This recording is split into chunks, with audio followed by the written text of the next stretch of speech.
알로름은 아니고 여기가 서쪽 있어서 섣알로름. 우리가 좀 있어야 갈 곳이 셋알로름 두 번째. 그리고 바로 더 옆에 동알로름에서 총 오름이 3개 있습니다. 그래서 여기는 섣알로름, 서쪽에 있는 오름인데, 알로름이라는 뜻은 뭐냐 하면은 여기 그 마을 사람들은 얘기해. 여기 뭐 계란같이 생겼다 뭐 그렇게 해서 알로름인데, 계란 모양을 알 수가 없죠. 아까 제가 뭐라 그랬어요? 여기 원래 오름이었는데 탄약고터를 일제감정기가 만들어서 일본군의 무장 해제할 때 미군정이 폭파시켰더니 지금 이 오름이 함몰돼서 오히려 분화구처럼 생겼다. 이렇게 말씀을 드립니다. 자, 다 올라오셨죠?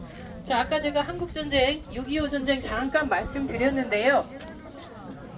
다 가까이 좀 모여주세요. 충분히 간격 좁히면 다 올라올 수 있어요.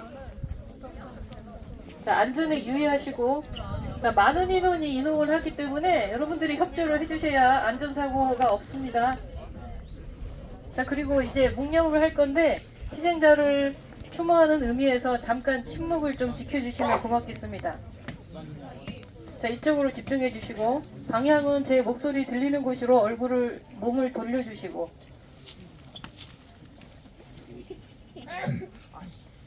준비됐나요?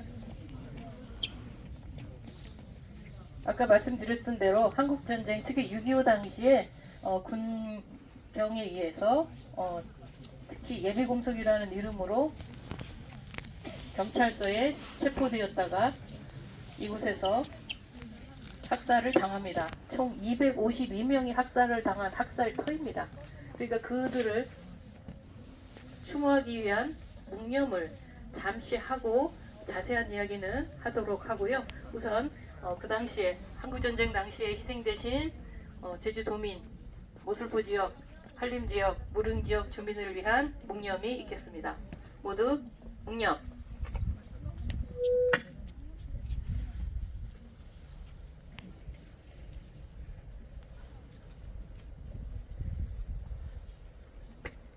바로 감사합니다. 자, 요 안쪽으로 들어와서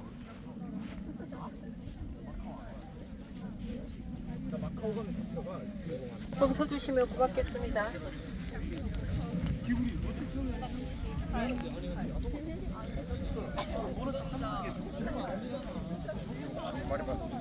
얘기하고 빨리 이동하지.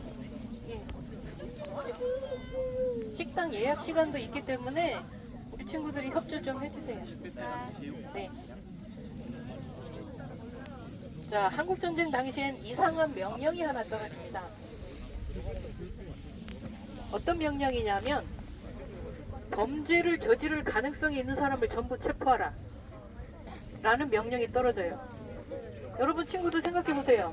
이들 중에, 여러분 친구들 중에 범죄를 저지를 가능성이 있는 사람이 누구예요?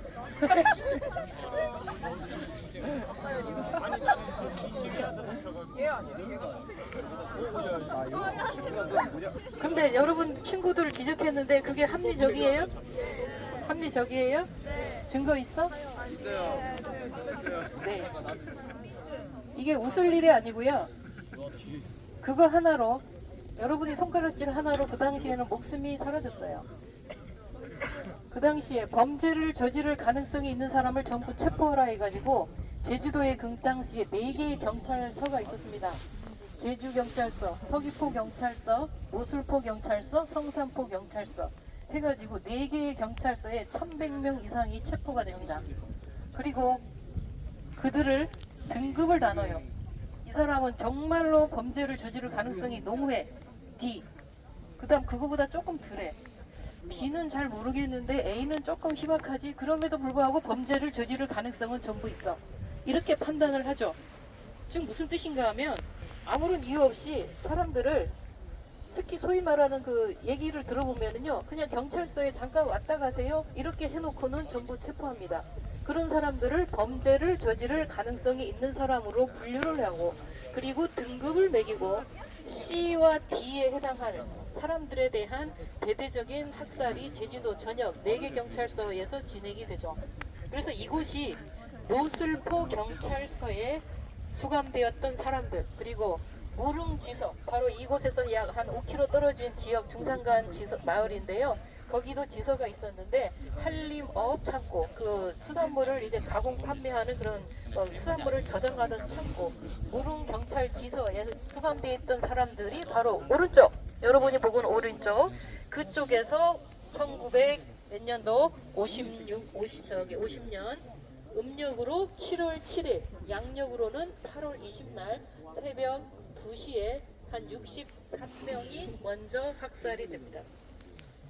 그리고 모슬포 경찰서에 수감되어 있던 252명 중 344명 중 252명이 지금 왼쪽에 있는 저쪽 위에 있죠. 저기 간판 하나 보이죠.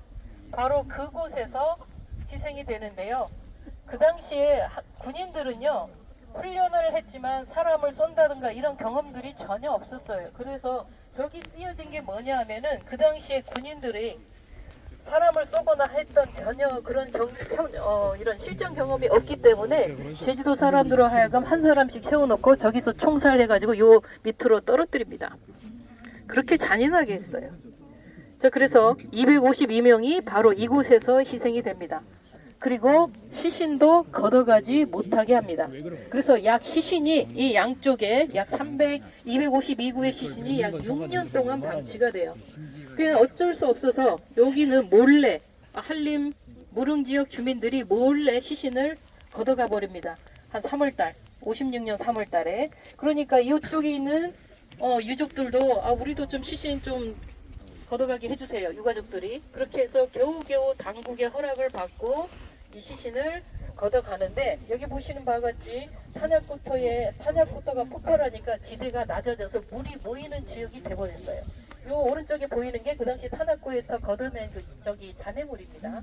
그러니까 여기서 시신이 엄청나게 그 습한 곳에 있다 보니까 시신이 서로 엉겨붙어. 시신을 이렇게 수습하려고 보니 정말 도저히 수습할 수도 없고 누가 누구의 시신인지 알 수도 없는 그런 상태가 돼버려요. 그래서 결국은 그들이 결정한 게 뭐냐면, 양수기 같은 물 푸는 거 있죠? 그걸로 일단은 물을 빼야 된다 해서 물을 빼요. 그 두 번째 작업은 그 시신을 이렇게 모양을 맞추는, 그 사람이 죽으면 관 밑에 넣는 칠성판이라는 게 있어요. 그러면 두개부터 이렇게 뼈를 맞춰가면서 시신을 수습하기 시작합니다. 그렇게 발견된 게 149구의 유해가 확인이 돼요. 그런데 사실상 이게 어느 아버지 건지 어느 오빠 건지 전혀 알 수가 없는 상황이 돼버려요. 그래서 그 유족들이 굉장히 현명하게 대처를 하죠. 뭐라고 대처를 하냐면,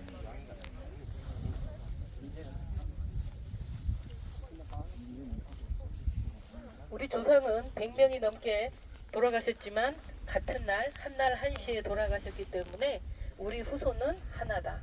그렇기 때문에 우리는 하나라고 만듭시다 해서 비석명을, 묘지명을 백조일손지지라고 명명을 하는데, 백조라는 건 한자로 풀이보면 100명 이상의 조상을 얘기하는 거고, 일손이라는 건 후손이 하나라는 그런 뜻입니다. 그래서 그들은 묘비를 쓸 수가 없었어요. 왜?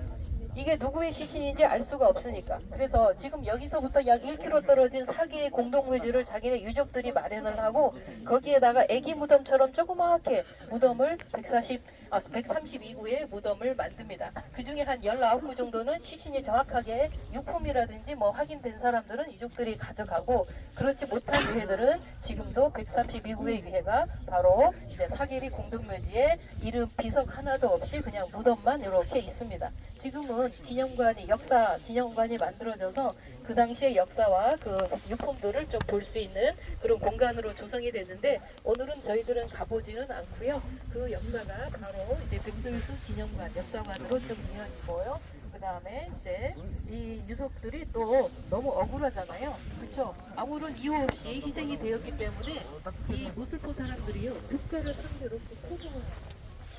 그래서 2000년대부터 2005년부터 진행됐을 거예요. 2007년부터 진행이 돼서 결국은 승소를 하게 돼서 이곳에 이제 그 당시 상황을 담은 여러 가지 비석들이 써져 있고요. 아까 우리 들어오는 길에 제가 설명은 안 드렸는데, 그 당시에 있던 모든 상황들을 전부 돌로 기록해서 오래오래 후손한테 보존해서 이 비극적인 사건을 알게 하자 해가지고요. 비석도 만들고, 그리고 유족들이 추모할 수 있도록 향로도 만들고 해서 모든 것을 다 기부금으로 마련해서 지금 이곳이 이제 희생터이자 과거의 비극을 기억하는 그런 공간으로 사용되고 있다라고 말씀을 드리고요.